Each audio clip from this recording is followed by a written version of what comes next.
Assalamualaikum warahmatullahi wabarakatuh. Selamat pagi semuanya.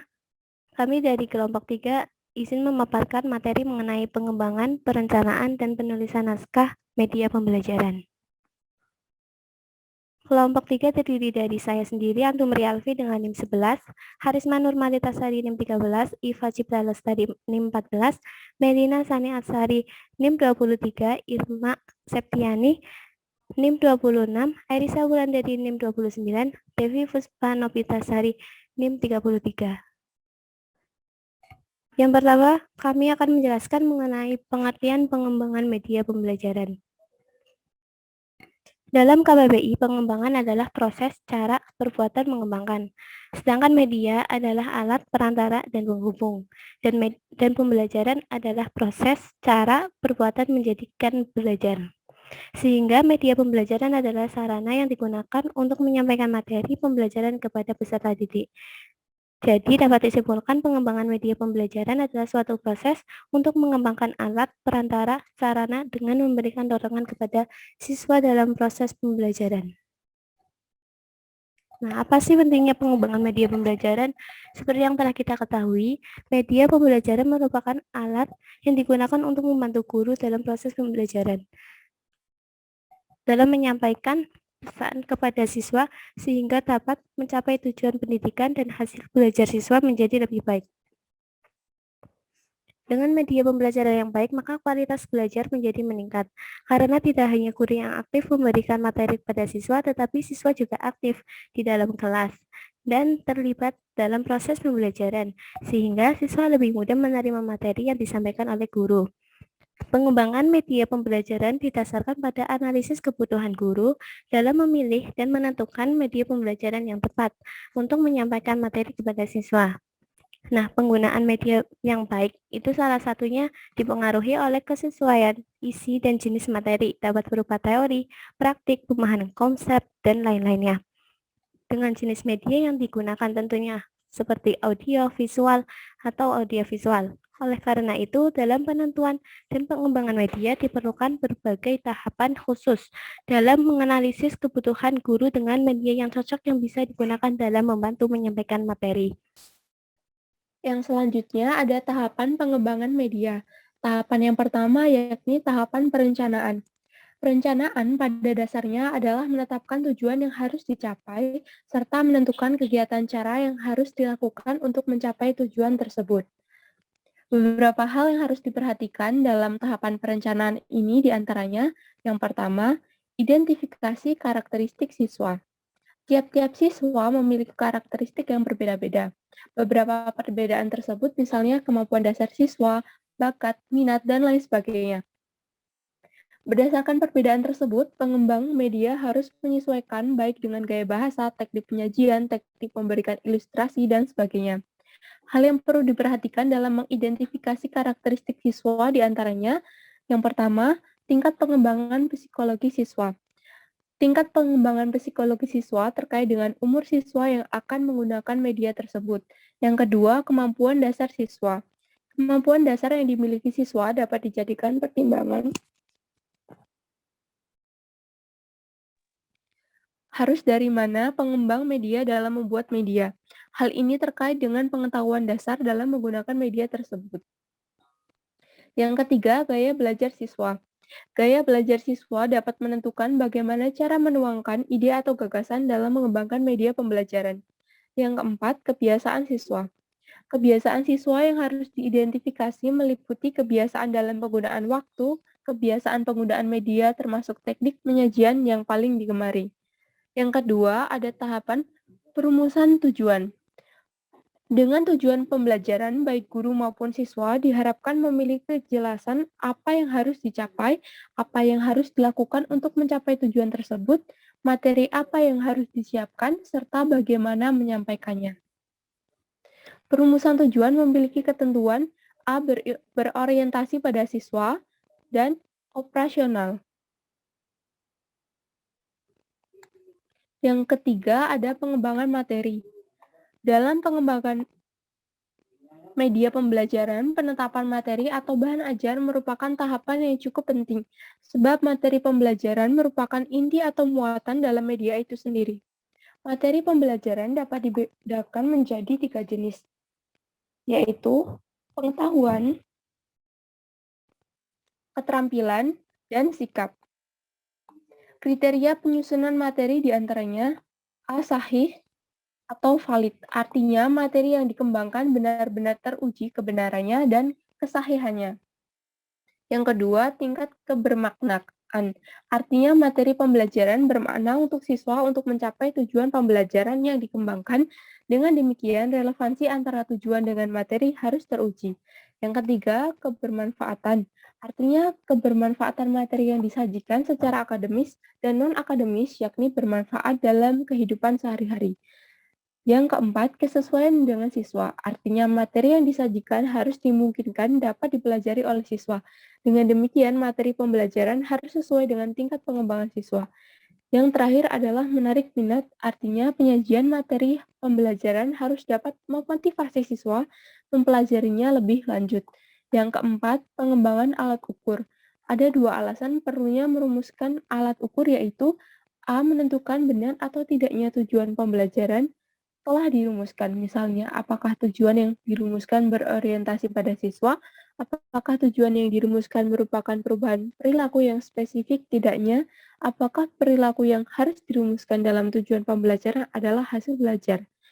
Dan yang kedua, menentukan kriteria keberhasilan siswa mencapai tujuan atau menguasai materi pembelajaran. Next. Tahapan yang kedua yakni tahap pengorganisasian.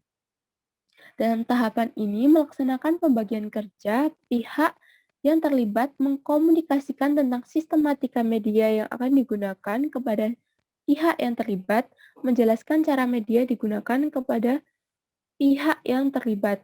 Kemudian yang ketiga, tahap pelaksanaan. Yang pertama, mengumpulkan alat yang akan digunakan. Yang kedua, menyusun rancangan media. Dan yang ketiga, melaksanakan pembuatan media. Kemudian tahap yang keempat, tahap evaluasi. Yang pertama, melakukan uji mandiri media yang sudah jadi, kemudian melaksanakan perbaikan media berdasarkan hasil uji, kemudian melaksanakan uji media kepada pihak lain, melakukan pencatatan terhadap umpan balik, dan melaksanakan perbaikan berdasarkan proses uji. Selanjutnya yaitu penulisan naskah media. Naskah merupakan pedoman tertulis yang berisikan informasi tentang bentuk-bentuk visual yang akan ditampilkan, grafis atau tampilan kalimat untuk mempertegas visual dan audio atau suara yang diperlukan sebagai acuan dalam pembuatan media tertentu. Adapun tahapan penulisan naskah media yang pertama yaitu memunculkan dan memperkaya ide atau gagasan. Pembuatan naskah media diawali dengan adanya ide atau gagasan melalui proses berpikir kreatif. Gagasan atau ide biasanya akan muncul manakala seseorang peka terhadap lingkungan dan pekerjaan sehari-hari. Misalnya ketika guru mengajar menggunakan metode ceramah, banyak siswa yang menunjukkan perilaku bosan. Guru yang peka terhadap keadaan tersebut kemudian memikirkan cara untuk mengatasinya dengan mengembangkan metode yang menarik. Setelah mendapatkan ide tersebut, kemudian diperkaya melalui pengumpulan informasi yang terkait seperti mengkaji literatur atau survei pendahuluan. Tahapan yang kedua yaitu membuat sinopsis dan treatment. Sinopsis secara singkat dapat diartikan sebagai ringkasan program atau ringkasan cerita yang terdapat pada naskah. Tujuan utamanya adalah mempermudah menangkap konsep yang terkandung di dalamnya, mempertimbangkan kesesuaian gagasan dengan tujuan yang ingin dicapai, dan menentukan persetujuan antara pembuat gagasan dengan pengembang media. Treatment merupakan pengembangan dari sinopsis. Dalam sebuah treatment digambarkan sebuah alur cerita atau plot program dari awal hingga akhir sehingga memudahkan pengembang media pembelajaran. Tahapan selanjutnya yaitu menulis naskah atau script writing. Naskah ditulis sebagai pedoman atau penuntun dalam memproduksi media. Artinya berdasarkan naskah itulah kita mengambil gambar dan merekam suara, kemudian menyusunnya dalam suatu urusan sehingga menjadi utuh. Beberapa hal yang harus diperhatikan dalam menulis naskah, khususnya naskah audio, diantaranya yaitu menggunakan bahasa komunikatif. Bahasa yang digunakan dalam naskah adalah bahasa komunikatif yang mudah dicerna dan mudah dipahami. Oleh karena itu, sebaiknya menggunakan kalimat tunggal yang pendek, bukan kalimat majemuk yang panjang. Dengan kata lain, gunakan bahasa yang komunikatif. Selanjutnya yaitu gunakan berbagai sound effect yang relevan. Media audio adalah media yang mengandalkan pendengaran. Oleh sebab itu, gagasan atau ide yang hendak disampaikan oleh penulis naskah harus dapat ditangkap dengan mudah hanya dengan pendengaran. Selanjutnya, kenali beberapa jenis musik dan istilah lainnya. Agar program audio yang dikembangkan menarik, maka penulis naskah perlu mengenal beberapa jenis musik yang dapat direkomendasikan pada sutradara dalam proses produksi. Beberapa istilah yang berkaitan dengan jenis musik yang sering digunakan dalam program audiovisual diantaranya yaitu musik tema. Musik tema merupakan musik yang digunakan sebagai pengenal suatu program. Yang kedua, musik transisi adalah musik yang digunakan untuk menjembatani dua adegan yang berbeda. Yang ketiga, musik latar adalah musik yang mengiringi sesuatu dialog atau pembacaan suatu teks dengan maksud pendengar dapat lebih menghayati teks yang dibacakan. Selain jenis musik di atas, ada beberapa istilah yang harus dipahami untuk penulis naskah audio, diantaranya N, singkatan dari announcer, adalah pembawa acara yang bertugas mengantarkan program yang akan disajikan. NAR, singkatan dari narator, adalah orang yang membacakan materi atau isi pelajaran yang dikembangkan melalui media. Musik mengharuskan bahwa di baris itu harus dimasukkan musik. FI, singkatan dari fade in, artinya pemeran dalam program audio membacakan naskah dimulai dari menjauh dan perlahan-lahan mendekati mikrofon. Hal ini untuk menggambarkan kesan seakan-akan ada orang yang mendekat. FO, singkatan dari fade out, yaitu kebalikan dari fade in, artinya menyarankan pada sutradara agar adegan seolah-olah menjauh dengan cara mula-mula dekat dengan mikrofon, kemudian perlahan-lahan menjauhi mikrofon. Singkatan dari off mic, artinya seolah-olah terjadi dialog dari kejauhan dengan cara pemeran menjauhkan mikrofon. CF, singkatan dari crossfade, artinya terjadi pergantian suara antara dua musik yang berbeda. Fungsinya sama dengan musik transisi. Selanjutnya, in up, down out, artinya musik harus perlahan kemudian diperkuat, melemah, dan akhirnya menghilang. In up, down, under, artinya musik perlahan masuk, diperkuat, melemah, dan ditahan untuk menjadi musik latar. Para penulis naskah perlu memahami beberapa peristilahan pengambilan gambar dan istilah pergerakan kamera, diantaranya LS, singkatan dari long shot, artinya pengambilan gambar secara keseluruhan. XLS, singkatan dari extreme long shot, artinya pengambilan gambar yang lebih luas, dan LX dalam segala dimensi dan perbandingannya. MS, singkatan dari medium shot, artinya pengambilan gambar yang memperlihatkan bagian penting dari suatu objek dengan mengesampingkan latar dari objek tersebut. CU, singkatan dari close up, artinya dari pengambilan gambar dengan memfokuskan pada bagian tertentu pada suatu objek. FI, singkatan dari fade in, pengambilan gambar secara perlahan-lahan. FO, singkatan dari fade out, artinya pengeluaran gambar secara perlahan. SI, singkatan dari superimpose, artinya memunculkan kalimat atau caption di atas gambar yang sudah muncul. Pen right, menggerakkan kamera ke kanan. Pen left, menggerakkan kamera ke kiri. Tilt up, menggerakkan kamera ke atas. Tilt down, menggerakkan kamera ke bawah. Zoom in, mengatur pengambilan gambar CU. Zoom out, mengatur pengambilan gambar LS. Dolly in atau track in, mendorong kamera ke arah objek yang akan diambil. Dolly out atau track out, menarik kamera menjauhi objek yang diambil. Kamera follow, kamera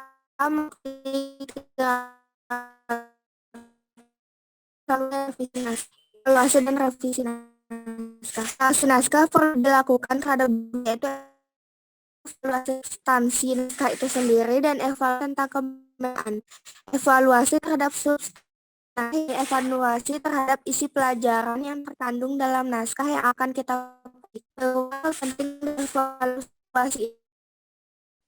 Apakah materi dalam naskah sesuai dan dapat digunakan untuk mencapai tujuan pembelajaran? Apakah dalam naskah tidak mengandung istilah-istilah yang rancu atau salah yang membingungkan? Evaluasi kemediaan adalah evaluasi terhadap kepatutan dan kemungkinan-kemungkinan yang akan timbul selama produksi. Evaluasi aspek ini diantaranya meliputi hal-hal sebagai berikut. Yang pertama, kesulitan-kesulitan apakah yang mungkin muncul ketika naskah diproduksi? Apakah kemungkinan media yang dikembangkan menarik bagi siswa? Apakah media yang dikembangkan sesuai dengan naskah tidak akan rumit dipelajari siswa? Apakah media yang akan dikembangkan sesuai dengan tingkat perkembangan siswa? Dan apakah media yang akan dikembangkan sesuai dengan kebutuhan siswa? Next.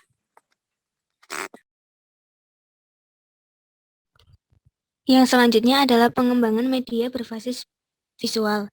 Media visual merupakan penyampaian pesan atau informasi secara teknik dan kreatif yang mana menampilkan gambar, grafik, serta tata letaknya jelas sehingga pesan dan gagasan dapat diterima dengan baik. Terdapat unsur-unsur visual antara lain yang pertama ada bentuk. Bentuk yang aneh dan asing bagi siswa dapat membangkitkan minat dan perhatian. Oleh karena itu, pemilihan bentuk sebagai unsur visual perlu diperhatikan. Yang kedua ada garis. Garis digunakan untuk menghubungkan unsur-unsur sehingga dapat menuntun perhatian siswa untuk mempelajari suatu urut-urutan khusus. Yang ketiga ada tekstur.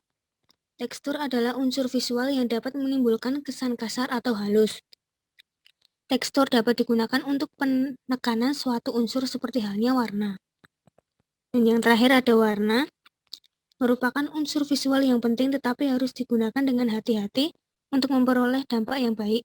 Warna digunakan untuk memberi kesan pemisahan atau penekanan,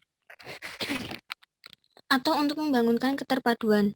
Di samping itu, warna dapat mempertinggi tingkat realisme objek atau situasi yang digambarkan, menunjukkan persamaan dan perbedaan, dan menciptakan respon emosional tertentu.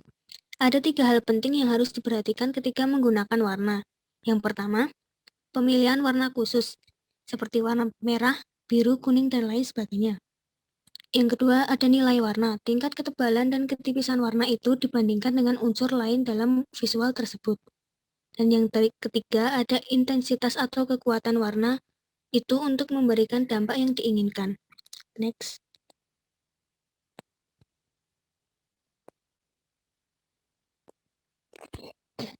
Terdapat 2 media visual. Yang pertama, ada non-proyeksi, yaitu media realita adalah benda nyata, model adalah benda tiruan dalam wujud 3 dimensi yang merupakan pengganti dari benda yang sesungguhnya. Media grafis tergolong media visual melalui simbol-simbol visual. Yang kedua, proyeksi.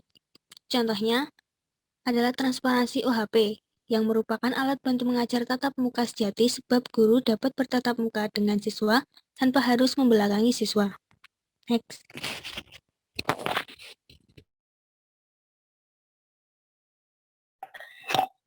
Selanjutnya yaitu dalam proses penataan media berbasis visual harus diperhatikan beberapa prinsip desain tertentu. Yang pertama yaitu prinsip kesederhanaan, yaitu mudah terbaca, tidak terlalu beragam, kalimat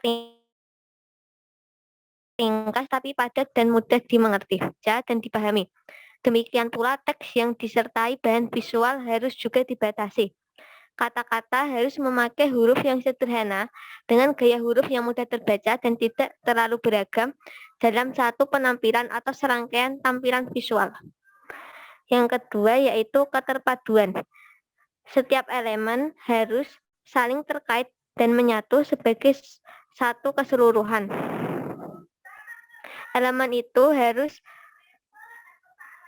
Elemen merupakan suatu bentuk yang menyeluruh dan dapat dikenal yang dapat membantu pemahaman pesan atau informasi pada media visual. Yang ketiga yaitu penekanan. Meskipun penyajian visual dirancang sesederhana mungkin, seringkali konsep yang disajikan memerlukan penekanan terhadap salah satu unsur yang akan menjadi pusat perhatian siswa.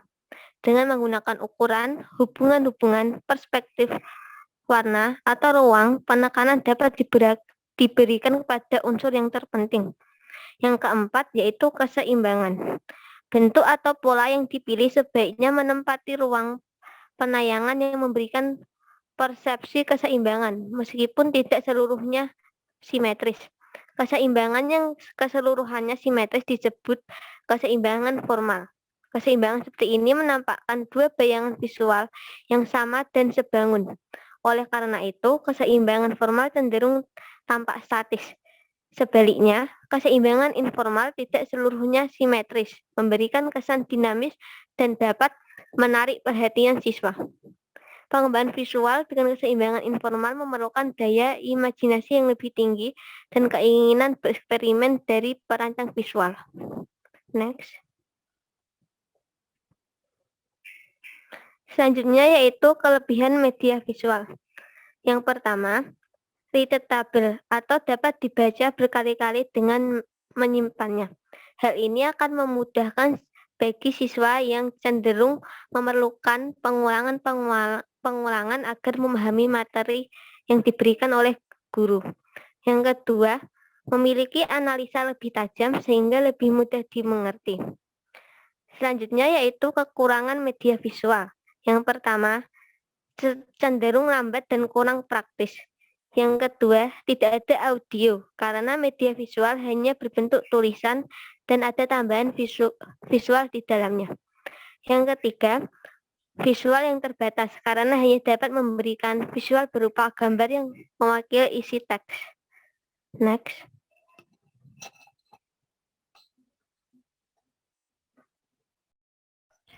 Pengembangan media presentasi. Prinsip pengembangan media presentasi untuk pembelajaran.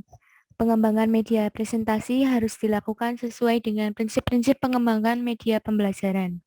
Beberapa prinsip berikut perlu dipertimbangkan ketika akan mengembangkan media presentasi, yaitu A. Harus dikembangkan sesuai dengan prosedur pengembangan instruksional, karena pada dasarnya media presentasi yang kita bahas di bagian ini adalah untuk keperluan pembelajaran sehingga materi bisa disampaikan dengan efektif. B. Harus diingat bahwa media presentasi berfungsi sebagai alat bantu mengajar, bukan merupakan media pembelajaran yang akan dipelajari secara mandiri oleh sasaran. Pesan-pesan yang disajikan dalam media presentasi sebaiknya disampaikan secara garis besar dan tidak detail, sebab penjelasan secara detail akan disajikan oleh penyajinya. C. Pengembangan media presentasi seyogyanya mempertimbangkan atau menggunakan secara maksimal segala potensi dan karakteristik yang dimiliki oleh jenis media presentasi ini. Unsur-unsur yang perlu didayagunakan pada media ini antara lain kemampuannya untuk menampilkan teks, grafik, warna, animasi, dan unsur audiovisual. Prinsip kebenaran materi dan kemenarikan sajian, materi yang disajikan harus benar substansinya dan disajikan secara menarik. Next.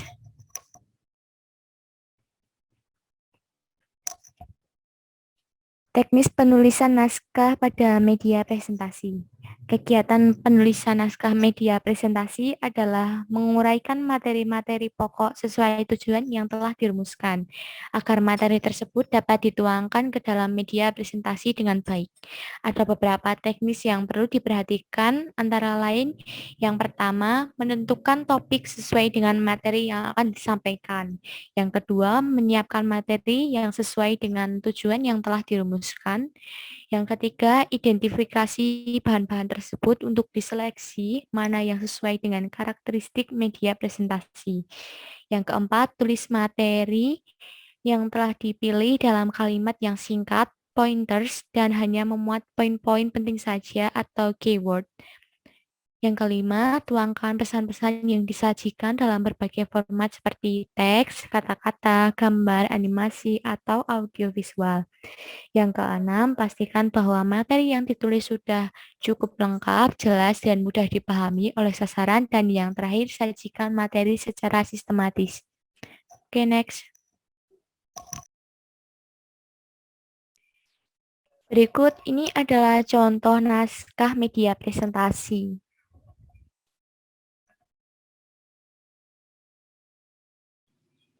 Baik, untuk yang selanjutnya yaitu mengenai pengembangan media berbasis komputer. Penggunaan komputer sebagai media pembelajaran dikenal dengan nama pembelajaran dengan bantuan komputer atau Computer Assisted Instruction atau Computer Assisted Learning, dan dilihat dari situasi belajar di mana komputer digunakan untuk tujuan menyajikan isi pelajaran. CAI bisa berbentuk tutorial, deals and practice, simulasi, dan permainan. Jadi, pembelajaran memanfaatkan perangkat komputer untuk menyampaikan materi ajar dalam proses pembelajaran. Next.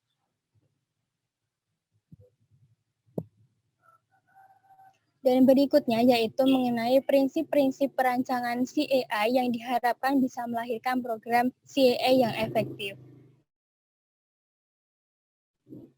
Yang pertama yaitu belajar harus menyenangkan.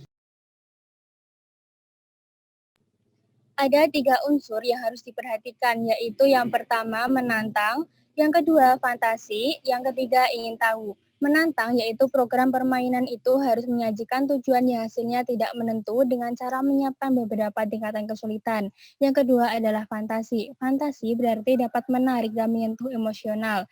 Yang ketiga adalah ingin tahu, artinya dapat membangkitkan indera ingin tahu siswa dengan menggabungkan efek-efek audio dan visual serta musik dan grafik.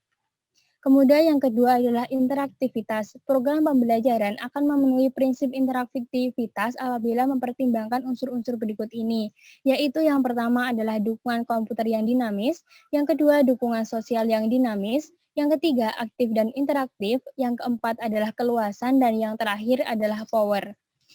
Nah, kemudian untuk yang ketiga adalah kesempatan berlatih harus memotivasi, cocok, dan tersedia feedback. Latihan dengan menggunakan komputer sebaiknya memperhatikan beberapa faktor berikut ini, yaitu yang pertama, tugas-tugas latihan harus sesuai dengan tingkat perkembangan siswa. Yang kedua, kesempatan latihan dengan bantuan komputer harus mempersiapkan umpan balik yang bisa dipahami, segera, dan produktif, dengan mempertimbangkan setiap kesalahan selama tugas dan latihan dikerjakan oleh siswa. Yang ketiga adalah untuk tugas dan latihan yang kompleks, komputer dapat mendukung salah satu aspek performansi untuk memberikan kesempatan kepada siswa untuk melatih tugas latihan tingkatan lebih tinggi pada aspek yang kedua. Dan yang keempat adalah lingkungan latihan dan praktik harus memotivasi. Kemudian yang keempat adalah menuntun dan melatih siswa dengan lingkungan informal. Program permainan instruksional melalui komputer sebaiknya dapat memberi umpan balik berdasarkan umpan balik berikut ini. Yang pertama adalah sebelum memberikan petunjuk dan saran-saran, yakinlah bahwa saran itu berkenaan dengan keadaan kelemahan siswa atau kekurangan siswa. Yang kedua, pada saat menunjukkan suatu langkah atau kegiatan, berilah contoh atau kegiatan alternatif yang hasilnya lebih baik daripada langkah atau kegiatan yang dibuat oleh siswa. Yang ketiga adalah apabila siswa tampak akan kalah, segera berikan petunjuk dengan langkah-langkah yang membuat siswa tersebut terhindar dari kekalahan.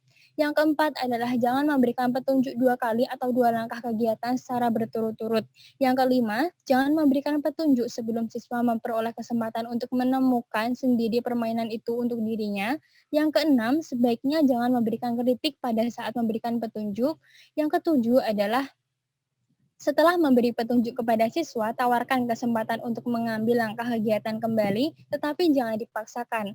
Yang kedelapan adalah upayakan agar program permainan komputer bermain secara optimal. Yang kesembilan, jika siswa meminta pertolongan, berikanlah beberapa tingkatan petunjuk. Yang ke-10, jika siswa kalah terus-menerus, sesuaikan tingkat kesulitan permainan. Dan yang terakhir adalah jika siswa membuat kesalahan karena ceroboh, maafkanlah sambil memberi komentar, jangan sampai kesalahan itu terjadi bukan karena kesurupan siswa. Next. Dan berikut merupakan daftar pustaka, dan sekian presentasi dari kelompok 3, banyak kurang dan lebihnya kami mohon maaf. Wassalamualaikum warahmatullahi wabarakatuh.